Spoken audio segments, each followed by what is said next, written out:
मुख्यमंत्री जी, आपने बताया इतने को हमने दंडित कराया, तो क्या पूछा गया था कि कितनी घटनाएं हुई? तो जो दंडित हो जाते हैं कोर्ट से, उन्हीं को आप घटना मानते हैं कि जो घटनाएं घटती हैं उनको भी घटना मानते हैं? यह स्पष्ट कर दें कि कितनी घटनाएं घटित। आपने नेता प्रतिपक्ष, मैं आपका सम्मान करता हूं और आप दो बार इस माननीय सदन के अध्यक्ष के रूप में अपनी सेवाएं दिए हैं और आपने पहला प्रश्न किया है आज यहां पर।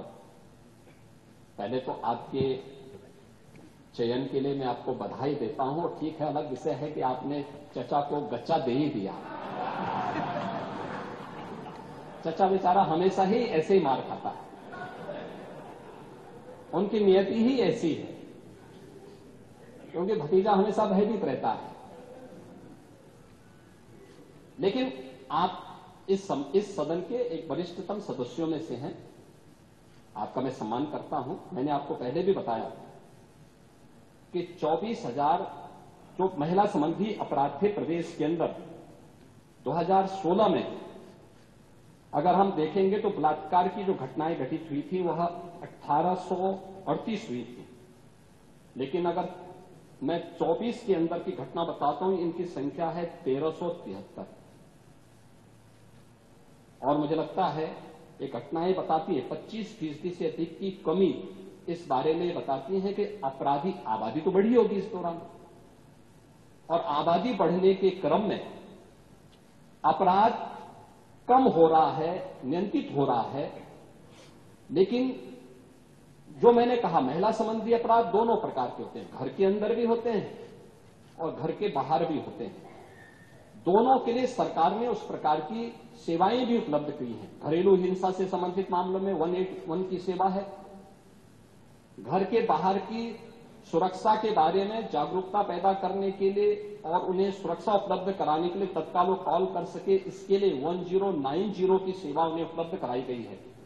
लेकिन साथ साथ क्विक रिस्पांस टीम 112, इन दोनों के साथ इंटीग्रेट करके अगर कहीं भी कोई अपराध होता है, अगर इन तीनों में से किसी को भी कॉल करेंगे तो वहां पर आपको सेवा उपलब्ध होगी इसके बारे में। लेकिन इस पे समय पे चार्जशीट दाखिल करना, डिस्ट्रिक्ट मॉनिटरिंग कमेटी की बैठक के साथ जुडिशरी के साथ बेहतर तालमेल बना करके इस प्रकार के मामलों में समय पे अपराधियों को सजा दिलाने के लिए एक प्रोसिक्यूशन को आगे बढ़ाना और अपराधियों को सजा दिला दी जाए, ये महत्वपूर्ण है। उसी का परिणाम है जो मैंने आपको पहले बताया कि अगर महिला संबंधी जो उनके महिलाओं के विरुद्ध और पास्को संबंधित अपराधों में अब तक हम लोगों ने 16,718 अभियुक्तों को अब तक सजा दिलाई है। इसमें से अगर आप देखेंगे कि 2121 को हम लोगों ने मृत्युदंड, 1,713 को आजीवन कारावास, 4,653 को 10 वर्ष या उससे अधिक का कारावास और 10,331 को 10 वर्ष से कम की कारावास की सजा दिलाई है। ये जो अपराध, जिन अपराधियों की सजा दिलाई गई है, इसमें आप देखते होंगे अक्सर समाचार पत्रों में आता है कि 1 महीने के अंदर दुष्कर्मी को सजा दिलाई गई।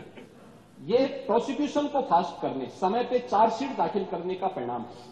नहीं तो होता क्या है, जब हम लोग इसमें लापरवाही बरतते थे, सरकार संज्ञान नहीं लेती थी, विभाग संज्ञान नहीं लेता था, लोकल स्तर पर संज्ञान नहीं लिया जाता था, अपराध बढ़ते थे और फिर इनको हल्केपन से लेने का दुष्परिणाम क्या होता था कि हर ऐसा अपराधी स्वच्छंद होकर के अपराध भी करता था और फिर समाज उसके बारे में देखते हुए भी उसके खिलाफ कार्रवाई नहीं कर पाता था।